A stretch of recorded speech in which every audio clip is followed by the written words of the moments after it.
Hey guys, welcome to Finally Clicked, the podcast where we discuss business, leadership, and personal development. My name is Margaret Smith, and I'm the Director of Operations for Pickett Street Properties, a real estate team out of Bothell, Washington. And I'll be here every week with our owner and team leader, Jesse D. Moore.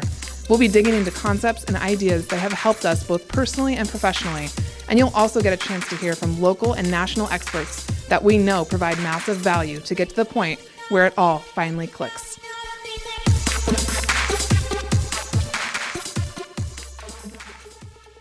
Hello. Welcome to another episode of Finally Clicked, starring Miss Manners herself, Margaret Smith, and I, your Instagram reader, Jesse Moore. I'm so jacked today. You are jacked, and I'm the opposite. Like, I'm the yin to your yang today, because you're jacked off the walls, and I'm trying to keep my eyes open. God, what happened? Did you not sleep last night? I got up early because you worked out. I'm committed. Good job. And disciplined, and I'm tired. High five. From being committed awake that early. and disciplined. It's hard. I know. Yeah. So, but I have my coffee, which here now, like, is coursing through your veins. I feel like I'm like I literally tapped an IV and put it in my body, and I haven't even finished it yet. This is unusual. Yeah, you're funny. You're very easily affected by anything. Alcohol. I know. Caffeine. Mm-hmm. What is this, a cappuccino? White What? chocolate, Americano? Americano. Okay. Oh, yeah. So you're drinking a new drink. You're drinking my drink. Yeah. White chocolate, I am jacked. iced Americano. Mm-hmm. And even had that delicious ham and cheese croissant, but it hasn't seemed to stop it. Yeah. Yeah. And I'm waiting for the coffee to kick in. I'm less affected by these things. Caffeine, I can drink a cup of coffee before bed and I'd go right to sleep. Oh, God, that's amazing. Doesn't really affect me that way. Usually it doesn't affect me either. I think it's espresso that affects me differently from, like, Keurig coffee. I don't know. Okay, well... My mom's the same way as you. She can drink a cup of coffee and go to sleep. Coffee is coffee, and you shouldn't... I understand why you're making a distinction, but there's something in me as a coffee snob that's kind of, like... Correct me. Upset with you. That's okay. Do it. Well, we're talking about coffee. You're drinking espresso shots, but that's the coffee we're talking about. I'm never talking about Keurig coffee. Like, I'm not. I didn't go to the local cafe for breakfast. No, we could have just gone. Coffee. We could have just gone into the kitchen to get a Keurig coffee. No one's talking about that. Yeah. We're talking about espresso. I wish this was Vivace though, because now I want to try Vivace Americano. I had 2 shots in my protein shake. That's my thing now. You did this morning too. For breakfast, I have a protein shake with 2 shots of. That's coffee. right. You told us last time. And I have an espresso maker at home with Vivace beans. Which so good. I have to tell you, by the way, I surprised Jill and the kids. The kids hardly care, but Selah cared. Don't they like coffee now too? That's where I'm headed. So, Selah loves coffee, and she's 13. That's so cute. She gets to have 1 cup a week, basically. That's good. I didn't start drinking anything till college. I don't want decaf in my house. That's like, you know. No, and she doesn't need the caffeine right now. But anyway. But it's fun. I'm pretty sure it's fun to, like, drink a cup of coffee with Dad. It's really hard to have a conversation. I know. With you I'm telling you. I'm sorry. jacked. I'm biting my tongue. So you're not biting your tongue at all. I'm going to start right now. Your tongue is wagging. Your tongue is like in a Pilates class right now. So on Apple Plus TV, they have a series with Jeff Goldblum. It's like The World According to Jeff Goldblum, where Jeff Goldblum talks about whatever he wants to talk about. Yeah. So what's funny is he did an episode about coffee. Yeah. And even more interesting is that he gave up coffee like 10 years ago or something. But he comes to Seattle for this episode, and guess where he ends up? As he should. Vivace. Espresso Vivace. Shut up. And he talks with the owner of Espresso Vivace and talks about how it's the best coffee he's ever had. That's sweet. Anyway, I showed that to Jill. It's the truth. Selah. It tastes delicious. There's a definite difference. I'm trying to figure out how to make being a maven like more profitable for myself. I hate to say it, but the first thing that jumps to my mind is, I know you don't, as an Instagram reader, you haven't always been a huge fan, but it would be to be an Instagram influencer for new things. Like, right. I would follow you, as I already do, but I would follow you if I didn't know you for that reason.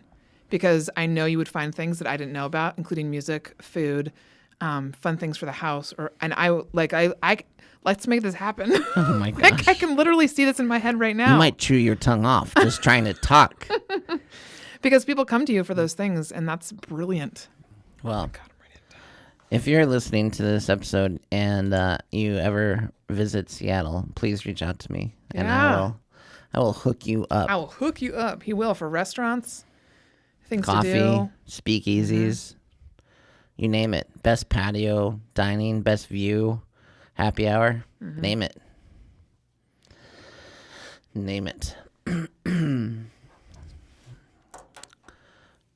Which always makes that say my name. Is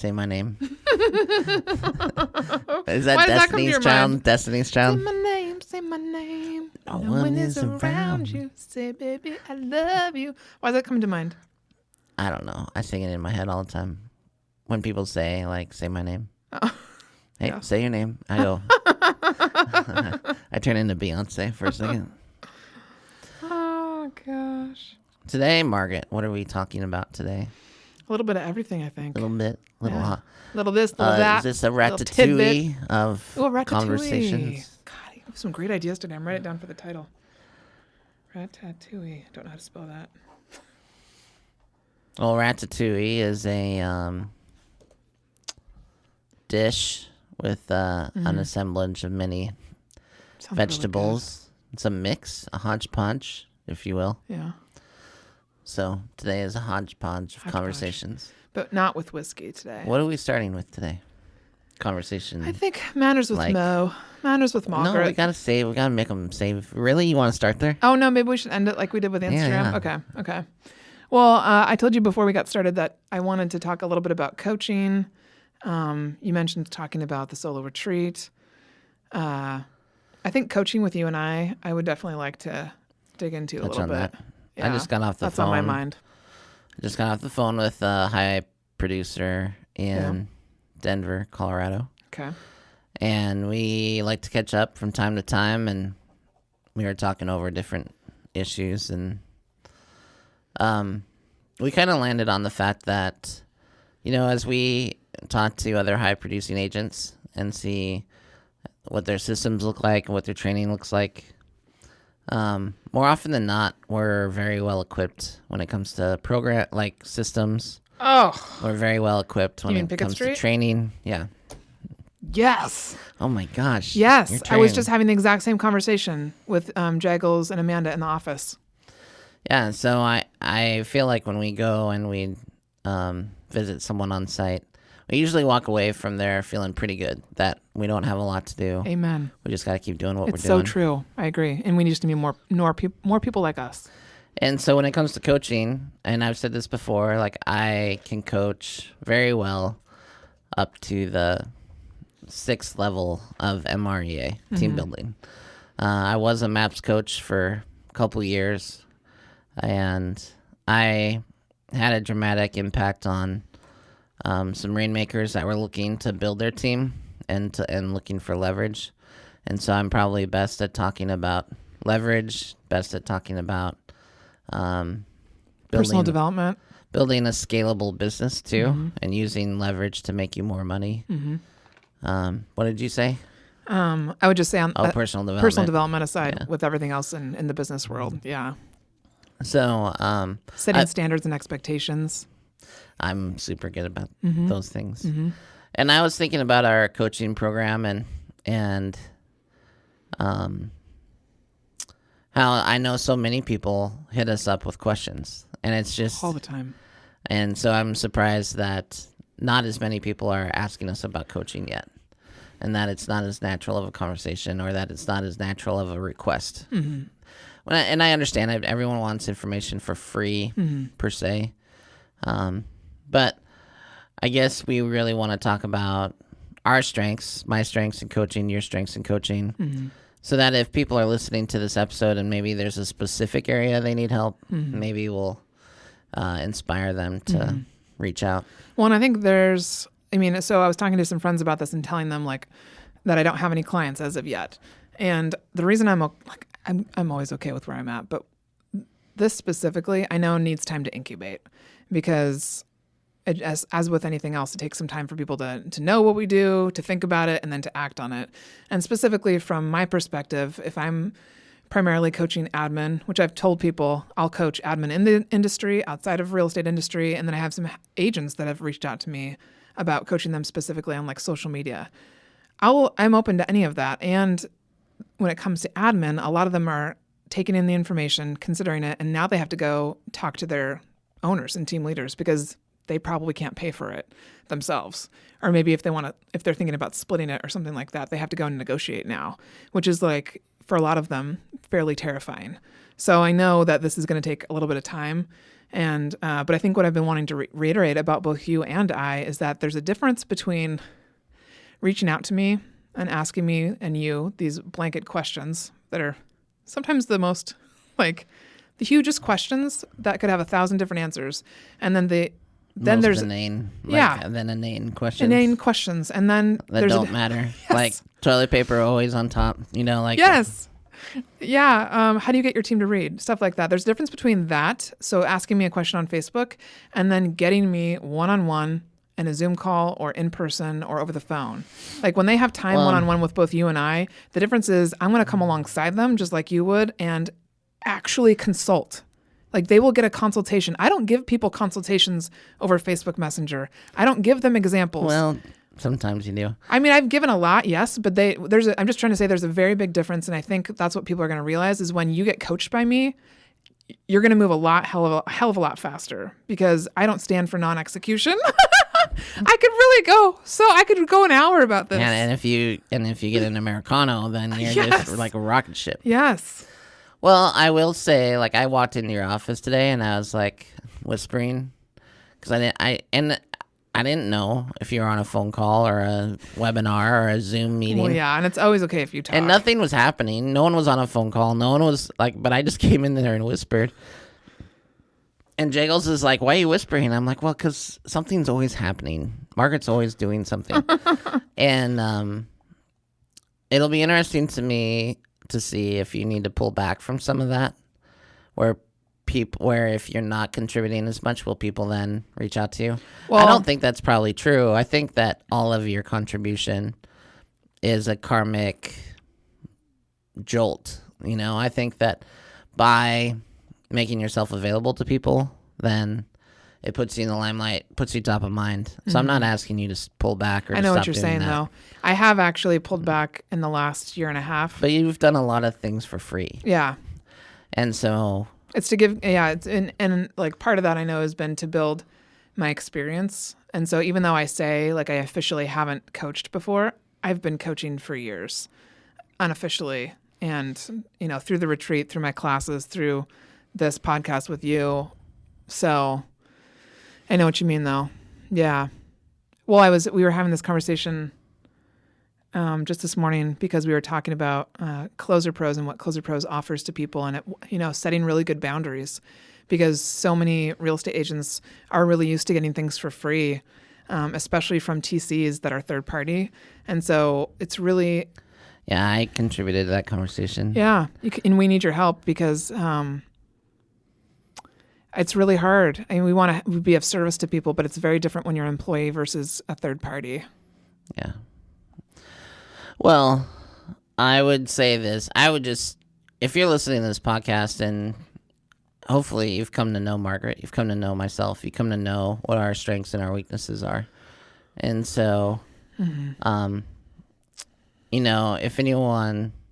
a rainmaker is wanting their assistant to kind of step up into a greater role, a bigger role, or to accomplish more, they should be talking to you about coaching. If you're EA or the director of operations and your rainmaker doesn't understand the benefits of leverage, they should be talking to me. Yeah, yeah. So I guess the last thing I would say too is just I've heard a couple people say that they're intimidated about the idea of coaching with me. Oh, that's true. And so that was one of the reasons why I wanted to talk about it was, hey, like this is not a comparison game. So I've done a lot of things in life for a lot of different reasons. And one of which is to be able to help you listeners.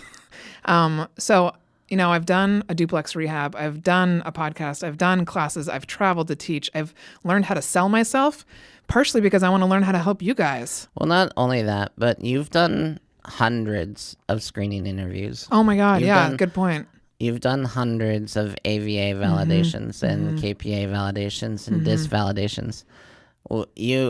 We've done, when it comes to hiring, recruiting and hiring and training, we've done that at a very high level. A lot of good practice, and you're a master of it. So I'd say don't be intimidated by us. Like, that's the least, I don't know even how to respond to that exactly.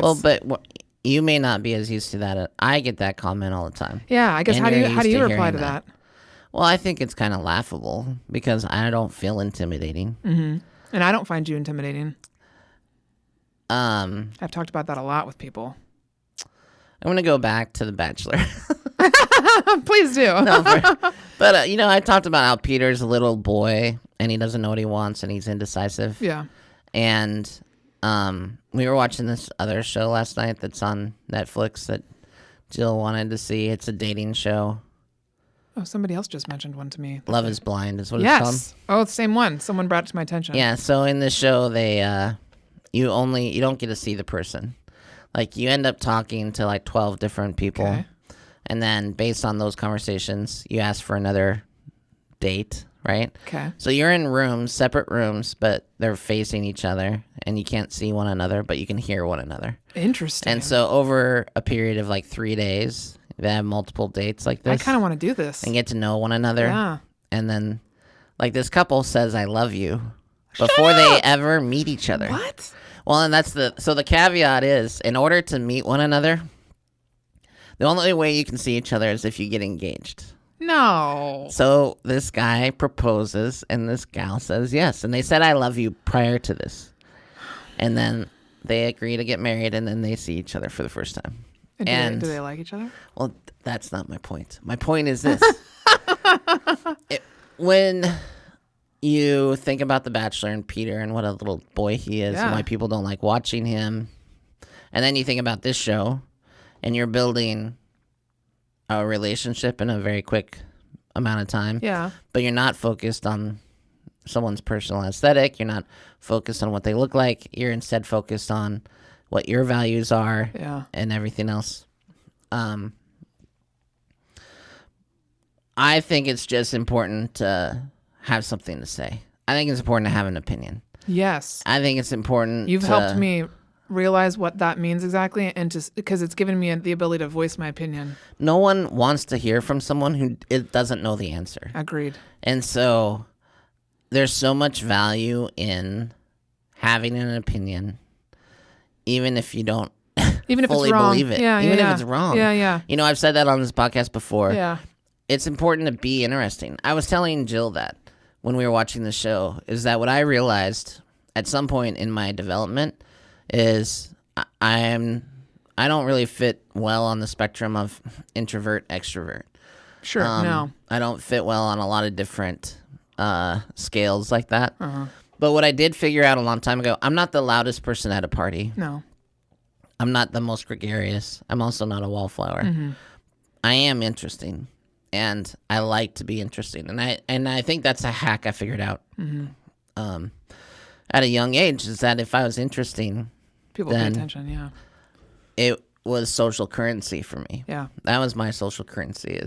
If I was interesting, I'd be invited to more parties, and people would want to be around me and ask for advice. Mm-hmm. And so, I'm saying this is all a very long analogy. I think to come back to the point. That is, people are intimidated by me sometimes because I'm so opinionated. Yeah. And I'm so opinionated because I want to be interesting. Yeah. And I want to be interesting because I want people to care about what I say. Yeah. And so I don't feel like I'm intimidating like scary. Like a Viking. Yeah. I don't feel like I'm scary. I just think that it can be challenging for people who are less decisive or don't know how they feel on a topic to then get in a room, in a space, or in a conversation with someone who has already decided where they stand on an issue. But that's who you need to talk to. Yeah. You know? And I would say that being interesting and having an opinion has helped me in business as well. So many ways, yeah. Because here's the thing. If a client's sitting across from me and they're asking me about the market, they don't want to hear platitudes. They don't want to hear headlines. They want to hear know the thoughtful, truth. Yeah. insightful response. Someone who used to be on my team, our team, I saw him post today on the market. And I wanted to scream at him. Was it bad? It was so bad. It was full of platitudes. Everything he said was incorrect about the market. He said he expects inventory to increase, and none of this stuff made sense, and it's not actually what's happening. And it makes me mad. It makes me mad because he doesn't know what he's talking about, so he's saying what he thinks people want to hear or what he should say. Yeah. And that's so much worse than just I agree. Either admitting you don't know or finding out from someone who does. Well, I think you and I both do this, which is one of the reasons why I've always respected you. You don't stand up in front of a room of people without feeling in full integrity with who you are and what you're going to say and stand behind. And so I was talking to Melissa Weidling and Christina Jagels about this last night and saying, I know what you've always told me that I self-manage well, and part of that is because I have to stand in integrity in front of you and in front of the team and in front of one of the reasons I self-manage well is because I hold myself accountable to, this might sound silly, but like all the admin in the industry. Because if I get up in front of a class and I say something, I want them to believe me because there's plenty of people who stand up in front of them who lie all the fucking time.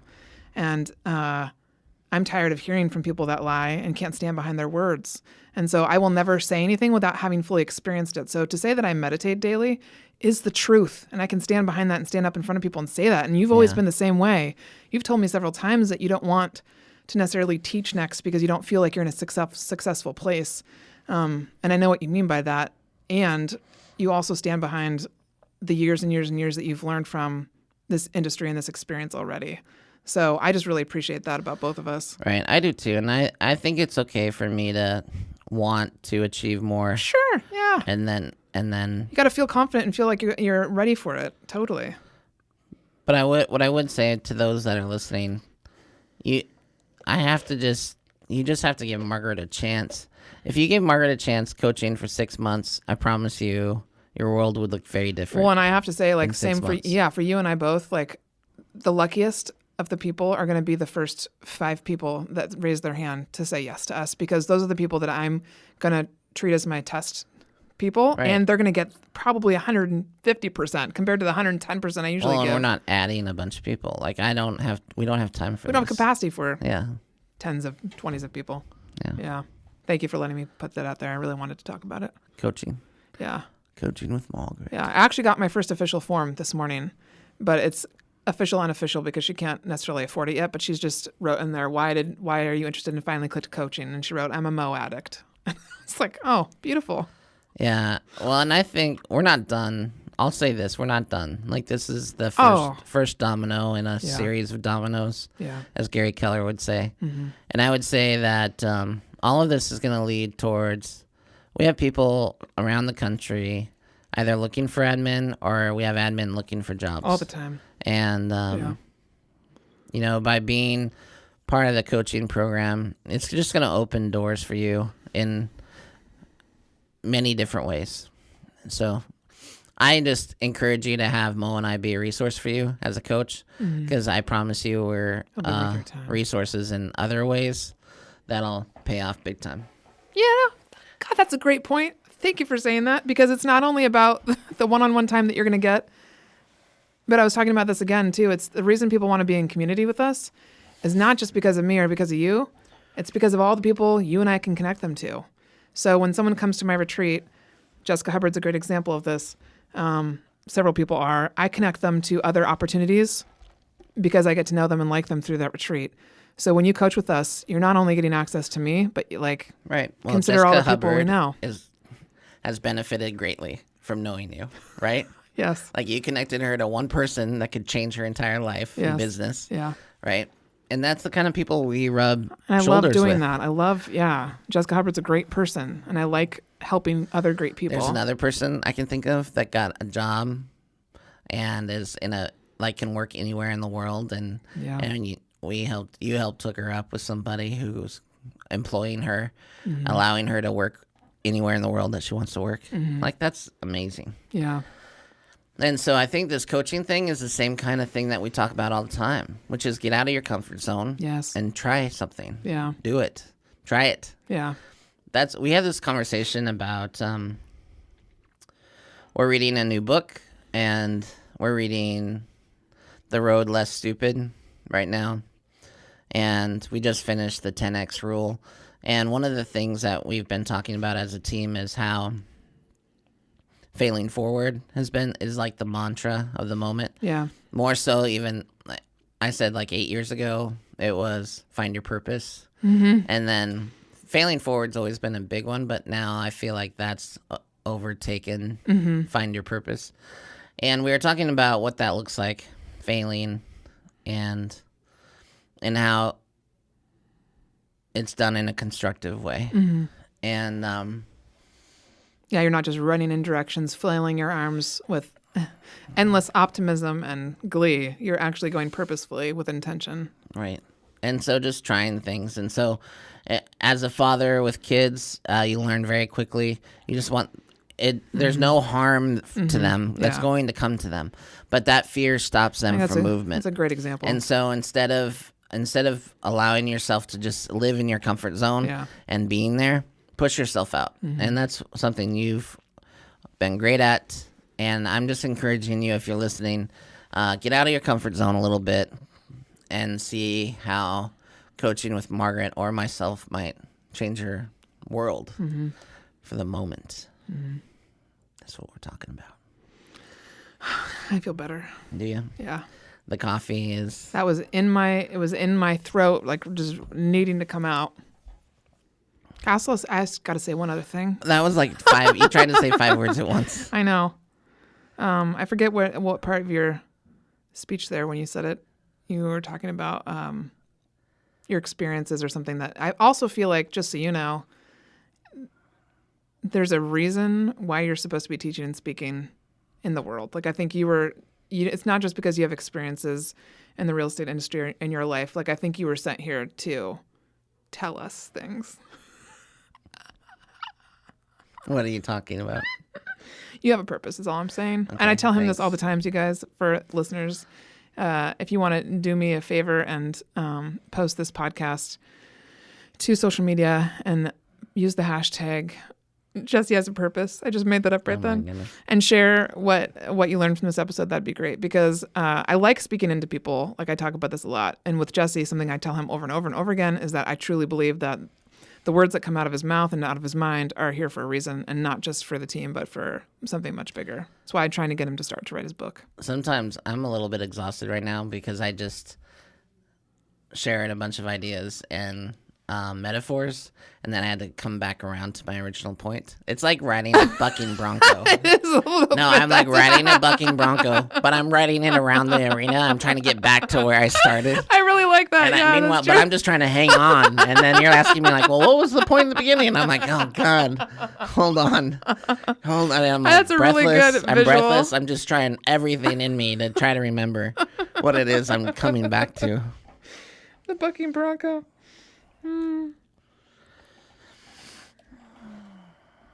Yes. All right. Yes, my bucking bronco of thoughts. All right. Are you ready for our next segment? Ready. I wish I had a lead in. So let's just pause, take a minute. Let's let the room reset for a second. Good idea. Now imagine Downton Abbey. Maybe a light horn section, some slight percussion. As we welcome our new segment, Matters with Margaret. Have your mornings been melancholy? Do you eat inspirational memes for breakfast? When you find a bodysuit, do you buy 3 or all of them? These are the questions Margaret will answer in our new segment, Matters with Margaret. Oh my God. That was fantastic. Did you just write that? I did. God. I'm going to have you record that and use it as a drop-in. What? I just brilliant. did it. I know, it's awesome. Well, we'll use it for this time. Yes, No, Matters every with time Margaret. we do this, I'm going to change up the question. Okay, so, perfect. yeah. I like it. Okay. Oh, you want me to answer those? No. Okay. I'm sorry, everybody. I have to explain to Margaret how our segment works. That's a really good example of asking for clarity. I know segments are new for you. I told Margaret recently, I'm like, hey, I'd like to have some structure to our podcast, which is funny coming from me. Yeah, it is. And she's like all concerned, like I'm gonna rebuild the studio and put the table on the ceiling or something. And no, all I'm saying is like I think we should have recurring segments so that people kind of look forward to. But it can't just be all the same, right? People get tired of eating Instagram with Jesse. Instagram reading with Jesse. Right? Yeah. No, we gotta mix it up. So my son from our office really liked the Instagram reading with Jesse. Well, now we have we have a new segment with Margaret. of Manners with Margaret. All right. I've come prepared with my first manner and etiquette. Okay. Inspired by several people that I've known over the years. Oh my goodness. You need to do you forget how to talk in the minute that I introed you? Okay, so it is very basic, and it has to do how with... to be a basic bitch. Yes, oh my God. Is that your Manners with Margaret? This one is for meetings or when you're talking to groups of people in a mastermind. So this has come out several times. You need to... Oh, wait. I want to be super clear. What are you talking about? Meeting etiquette. Meeting etiquette. Wow, you said 1,000 words and neither of them were meeting etiquette. I know. Well, because it's not only in meetings, but it's kind of in life. So the idea is, and the etiquette is, you need to listen more than you speak. Listen more than you speak. Yes. So we've talked about this a lot with admin masterminds, and then with masterminds that you've been in, you've come back and told me things that have happened. And especially when you're in large groups of people, you want to make sure that when you speak up and you say something, whether it's a question or a response or a comment, you want to make sure it's useful, relevant, and smart, right? Like you don't want to when you go to masterminds like you did with Gary Keller, you didn't just say anything. You thought about a really good question before you asked it. Well, if you just said anything, Gary Keller might slice and dice you. Mm-hmm. And toss you out the room. Like he's done it. I've seen him literally throw people out of the room before. Really? Yeah. It's amazing. It's awesome. I aspire to throw people out of the room. Can you tell me more? Because there's been times when this might possibly need to happen. Okay, there have all been meetings where you have that one person who volunteers every time. Yes. Right? They have something to say about everything. Yeah. And I want to be clear about what I said earlier. I like to be interesting, but you can't be a ball hog. You can't be the one holding the conch shell all the time. Mm-hmm. And so you go because you go into a meeting and someone who thinks they know everything is the one answering all the questions and contributing. And within 5 minutes, everyone's sick of that person. Yeah. So you don't want that. I was in a room with Gary Keller, this woman. Listen, I got coaching before I got into the room with Gary Keller about what to do and how to act. Okay. And there's like a conflict. What's the word I'm looking for? It's kind of an oxymoron, or these ideas live in conflict with each other. But you want to, A, don't say anything stupid. Yeah. B, you have to say something. Yeah. So make sure it's smart. And so you don't want to just talk for talking's sake. Yeah. Because that'll get you out of the room. But also sitting there and not contributing will also get you out of the room. Yeah. And so you have to contribute, but make sure that it's well thought out. Make sure that it's a good question. So, like, for instance, I don't think I've talked about this on the podcast.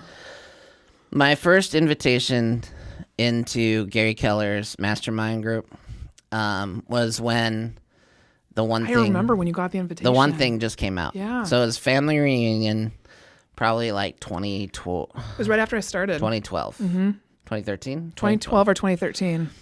And I'm in this room, and I've received this coaching, right? Yeah. Another thing you should know about me, I get super nervous speaking in front of people. I'm better at it now, but my voice goes up a couple octaves. I shake all the time, but it gets really rapid and demonstrative. Until you get into it, Until I get into it. And so here I am thinking, I'm in this room of like 150 power players, and they don't know me from Adam. Yeah. And I'm going to get up, and my voice is going to shake, and it's going to go up 2 octaves. I'm going to sound like a girl. And then I'm going to try to say something. Like, I was a nervous wreck. But they were talking about the one thing, and Gary Keller had said something at, like, the keynote or at the State of the Company. And he said, essentially, that the MREA book, The Millionaire Real Estate Agent, was the first domino. Like, writing the book was the first domino to him having a company with 50,000 agents in it. So he's like, so basically he said, how do we get to a company that has, let's say, 100,000 agents in it? And so their answer to that was to write Millionaire Real Estate Agent. They said, if we write Millionaire Real Estate Agents, then people will come to us. I have heard you say this before. I just have to tell you this. I'm sorry to interrupt. This just hit me at a whole new level. All right. That's all I'm going to say right now. So, and it's genius, right? Like, it's a genius move to write a book about how to become a millionaire in real estate. And then that becomes your recruiting piece for the next 20 years. And so I stood up, handshaking, knees weak. I almost quoted Eminem there for a second. Please do. But I'm there, and they call on me, and I'm shaking, like the microphone's shaking in my hand, and my voice goes up, and I go, hey, Gary, you had said that the MREA was like a first domino for Keller Williams in their recruiting efforts. If that's true, what is the one thing the first domino for? Like, what are the cascading dominoes that the one thing is supposed to knock down? Solid question. Right? Solid. Oh, I got like... Did you think... I got head nods. I got mm-hms. I got people, and writing down notes. Did you think of that in the moment? God, or I was had you just so happy to be able to sit down. Did you think about it before the meeting or when you were in it? Like no, I thought about it in the meeting. And so Gary talks for like half an hour or however long. On your question. A, he shows up 20 minutes late every time. And then B, he talks forever, long he wants to talk. And then he goes, and then C, he always just says, what do you want to talk about? Yeah. And then you go. It's show up. Someone asks something. Because it's like... I love that. It's like, Dad, it's kind of like when people... It's like if you don't volunteer, he's going to start picking people. And you don't want him to pick you and you don't have anything to say, right? And it prompted a 45-minute answer. I got a 45-minute answer out of Gary. And it was awesome. It was great. It was such a great experience. And then I shut up. And I didn't ask another question. And people came up to me afterward and talked to me because I asked an insightful question. And that encouraged relationships. And then there's a couple people in that room that no one talked to because they asked too many questions. It's like going back to The Bachelor. It's like someone stealing Peter two or three times in an evening. That person's annoying and no one likes that person. Yeah. And so in a meeting, think about that too. No one wants to hear from you all the time. All the time, yeah. We're not masterminding to hear from one person. We're here to hear from everybody. So there you go. This is your segment. Somehow I ended up. No, that was some really good like stories from that. I think the only other thought I had about this, and the reason I wanted to bring it up is because it's happened a couple times. And I saw this written on Facebook by someone they said this is a lesson that they just recently learned. And I thought, that's sad because somehow, I don't know if it was my mom or just my natural shy nature that this just happened, and then I realized the value. But I realized that a lot of the reason why I am where I am is because I've spent more time listening than I have talking over the years. It's only just recently with this podcast and with you and teaching that I'm actually starting to speak. Like before this, I spoke, but not like this. If anybody met me from high school or college, they would have said, this is a totally different person. Well, and it comes from almost 8 years of experience. Yes. It comes from you being a student for 4 to 8 years. True. And then speaking up. Yeah. Like, this is not your first... It's not my first rodeo. Exactly. I'm not 5 months in and I'm doing this. I waited until I felt like it was right. And so what I'd like to speak to is I'd like to speak to the person in the room who's in that mastermind, who's in that meeting, who's in that group, and has no awareness that they're talking too much. And so they're probably not listening to this podcast because they're not the type that would. I want to learn how to reach them, though. And so all I would ask is that if you don't feel like you have something to say, you're probably someone who needs to speak more. But in general, if you want to speak in a group like that, if it's relevant, if it's helpful, and if it's not already been said, those are the 3 things I'm going to use. So relevant, helpful, and not been said. If it's been said, you don't need to say it again. And if it's not helpful to the group, if it's just a story about your family or your life that has nothing to do with the topic, you do not need to see it or speak it. It's so funny. I think people don't think about how people talk and what drives people crazy. Yeah. For instance, what I hate is when someone gets up to tell a story in front of a group like this and they're like, so it was 5 years ago. No, wait. I think it was, let's see, like I was born in 1982.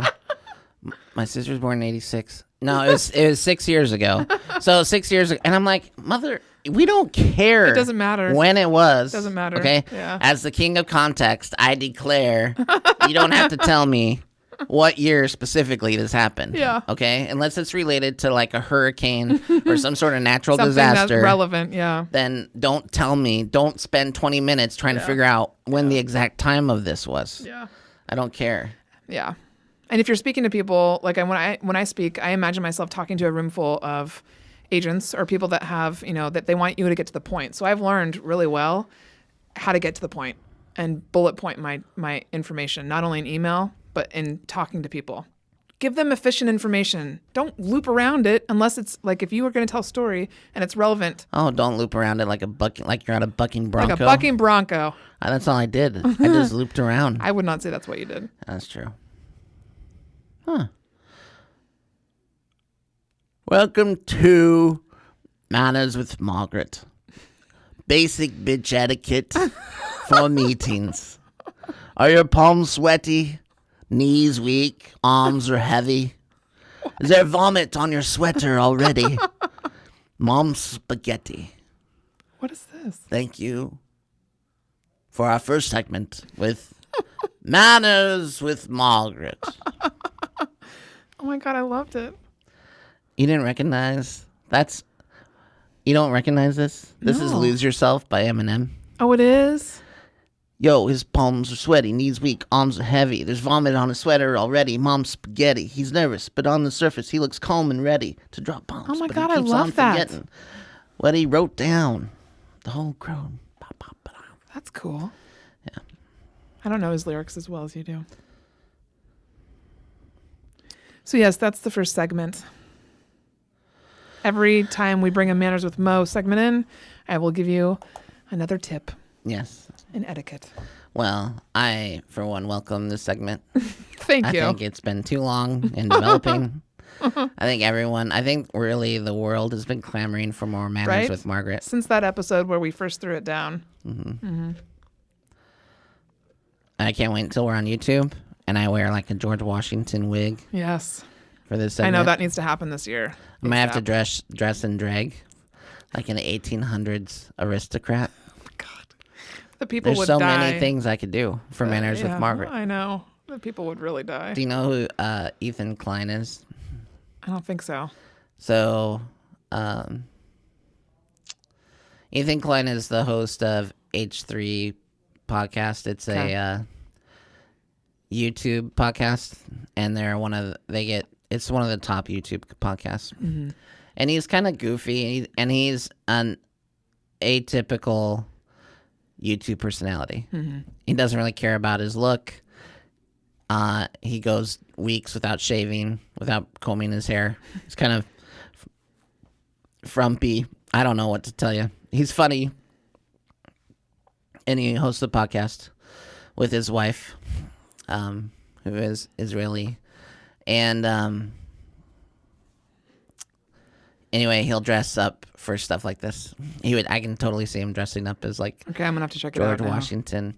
And so now I'm gonna be like Ethan Klein, dressing up for our little bits. I love it.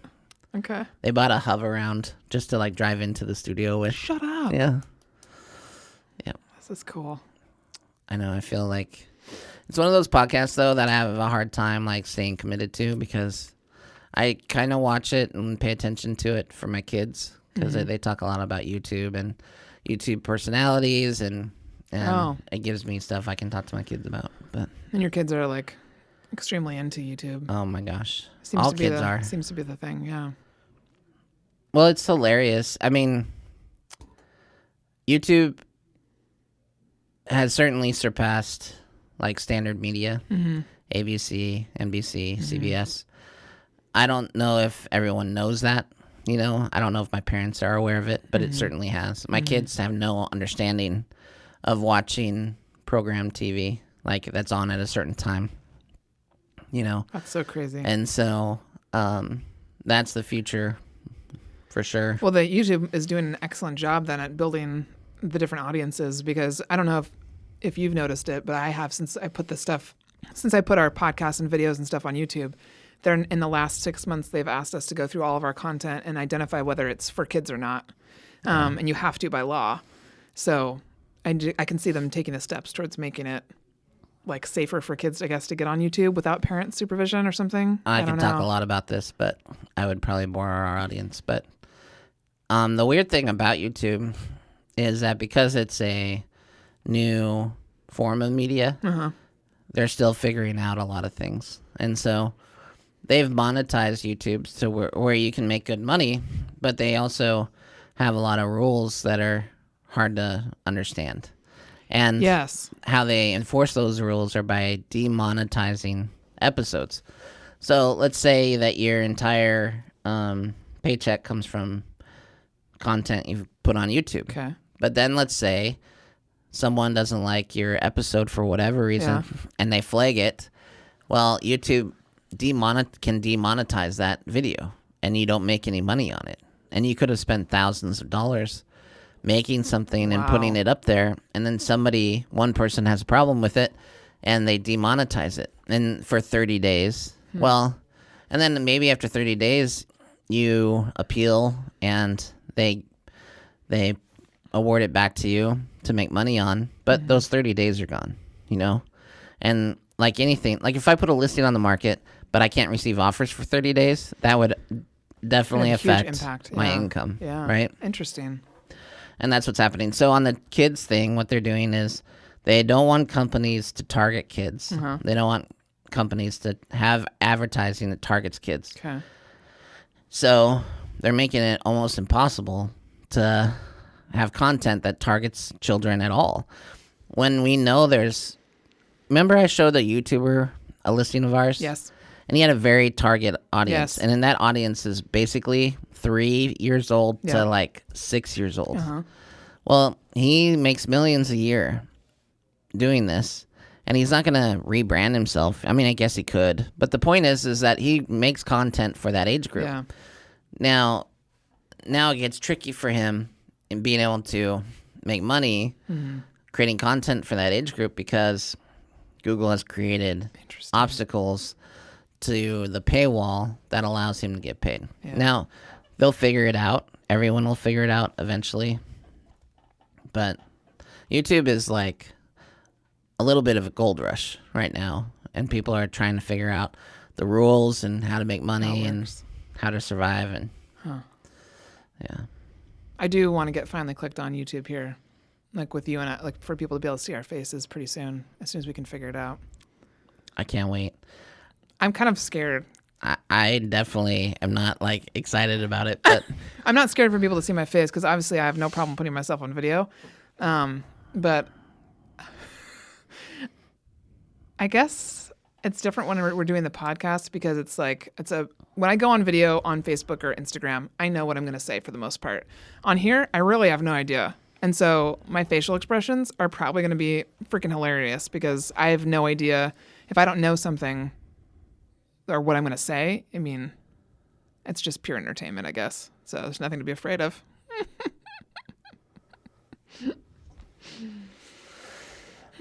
well, I don't know. I think I might have to just like wear a costume every time to make myself feel better. What? People will love it. Well. So coaching, manners with Margaret, caffeine, lunch. Man, that jacked me up. All right. That croissant was delicious. Oh, and we should probably tell people we're recording a little bit early. Why is that, Margaret? I'm going on my solo weekend retreat. You too can have a basic bitch solo weekend retreat. Tell them how, Margaret. Well, it's just like this. Oh my God. Last year, when we were coaching with Dr. Whitson, who was a local coach and real estate guy, and an amazing business person, he had said to me in our coaching call, Margaret, you need to go to the mountain. And I was like, what are you talking about? There are so many mountains here, and I don't usually go to the mountain. I go to the sea. And so he basically said, go away for like 48 hours. Here's some instructions. No contact with the outside world. So no email, texting, calling, social media, none of it. And just kind of like be alone with your thoughts. And so I did it. And I am a person that likes to be alone anyways. And I guess I just didn't really think about doing it with that much intention. But I really enjoyed it. And then I began to realize that there's other people like Susan Scott, who wrote Fierce Conversations, who does that annually as well. She goes for much longer than that. So I've decided to make it an annual thing, and I might even do it. I'd like to do it ideally like twice a year because I definitely love to recharge without anyone around. Like there's not very often where I get to do whatever I want, whenever I want on my own terms. And so this is kind of one of those times. And so I'm headed out. Oh, really? As a tomorrow. Single woman with no kids? Is it that it's so hard to find time to do whatever you want, whenever you want? As much as it might seem crazy to some of you. I can't wait for you to have a kid. And then I'm going to replay this for you. You know what's funny? This is the other side of the coin, is that all of you people that have kids and those responsibilities. Oh, you people, huh? That's what we are. You think that I have all the time in the world. No, I don't. For anything and everything. Bullshit. Well, I don't think that at all. Okay, maybe you're the one person because there's a lot of other people who think that my only job in the world should be to entertain them. Because I'm single and I have nothing to do. And so I don't even know how we got on this topic. All I'm saying is that it's really good. Because you said it's not very often that I get to do whatever I want whenever I want. And I'm like, oh, okay, single person without kids. I mean, when you think about it, so I'm not just a single person without kids. I'm also a person who's in a job where my job is to serve. I'm also a daughter. My job is to serve people. My job is to serve people. I like making people happy, and that's my job. 110% is to serve other people. And so there's sometimes when I just need to serve myself. True. So that's what I'm doing. And I'm excited about it. And if you want the instructions, I will send them to you. You know, you always ask me, so I have to explain something. So you always email me. We've figured out over time. Process, yes. Yeah, process. So I need you to email me the request because if you just tell me, I'll forget. Mm-hmm. So then you email me, and this has been floating around. Like, you thought you were going to do it 2 weeks ago, and then, or whatever, and then now it's this week, and then it was Friday, and now it's Thursday and Friday. Mm-hmm. And I'm slow to respond, and I want to explain why I'm slow to respond. Oh, really? In case you don't know. Do you think you know? I don't know, and I don't ever want to assume anything. This is a great example. So you asked for this Thursday and Friday off to go do your solo thing, right? Which, by the way, everyone else take note. It's really hard to say no to somebody when they're doing something like this, right? It's not like you're going to an EDM music festival. It's not like you're going to Coachella for 3 days, right? No. Like you're doing something that I can see. Like I obviously respect it. Yeah, I know you do. How come you're emotionally affected right now? What just happened? I don't know. Just continue. Everything changed in you. What happened? I know. I just appreciate you saying that, I guess. Oh, okay. And this is for other leaders that are listening. It's not always vocalized. It's not that you respect that I'm doing it. It means a lot. No, I do respect it. And it's a pain in my ass a little bit because you have to understand that I think at any given time I could get super busy. And so I am always like, as soon as you go on vacation, like something's going to happen and I'm going to be, damn it, I wish Margaret was here. And sure enough, it's happening. Like you're going away and now I have all this stuff that just happened that's on top of me. And I'm like, have fun. Goddamn silly. Anyway, that's why I have a hard time. It's not that I don't want you to do it. It's not that I would want to keep that from you. It's just that I know that's when I don't ever need you until you're not there. That's how it works. Like it feels like, right? I know.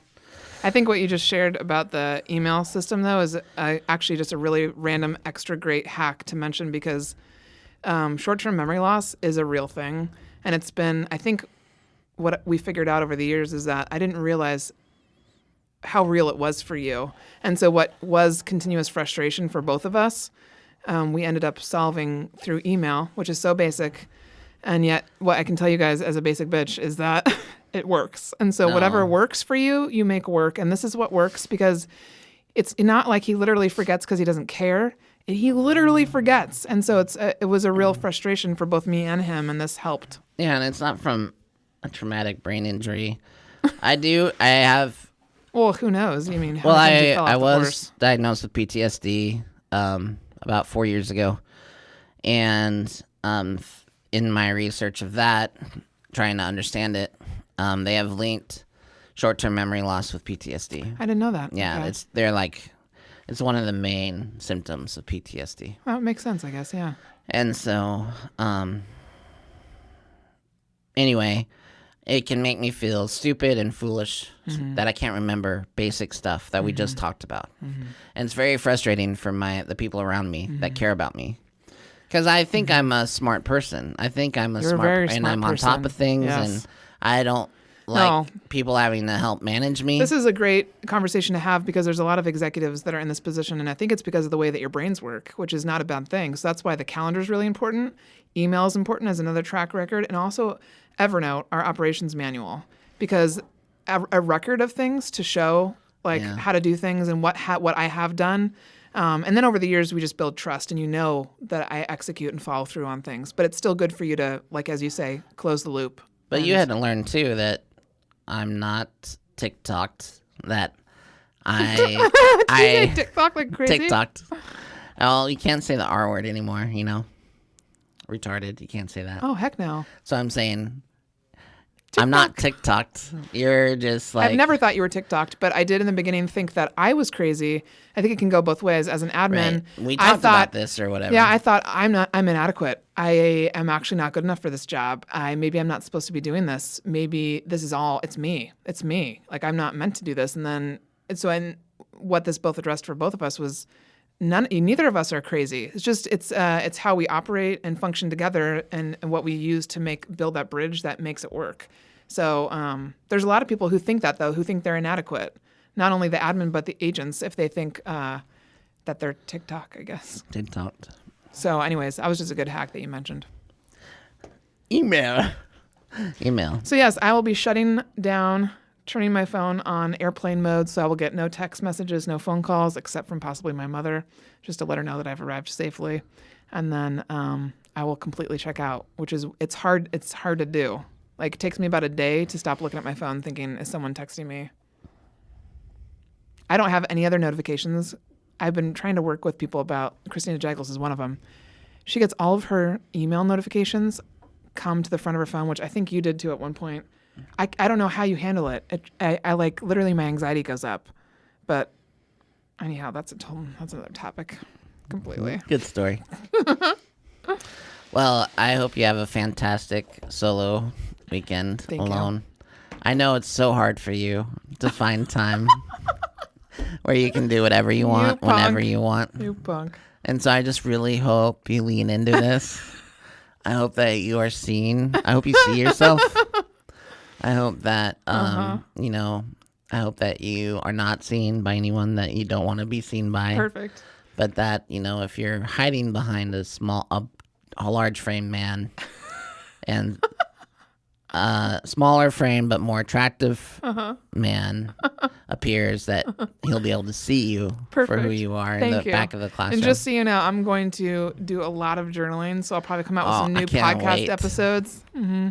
Hashtags galore coming out of this. Hashtag galore. Hashtag solo. I can't wait. What's your book going to be called? I'm going to guess it's like a one word that means something big, you know? Probably. Yeah. It's probably going to be hashtag something. Well. I mean, just so, a side note, just so you know what I'm thinking about right now. When you talked about Gary Keller releasing that book, The MREA, I don't know, but for some reason, that just really clicked with me that we need to do that. I knew you were going to do this. We need to write a book. No, it doesn't have to be a book. No, an anthology, a series of books, a trilogy. Twilight. I do love Twilight. Okay, that's it. I could go on for hours. This is really, this cappuccino thing is really. It's not a cappuccino, okay? Okay. It's a Americano. It's this powerful stuff. It's an Americano. It's delicious. All right. Peace out, everybody. Thank you for joining me. Me too.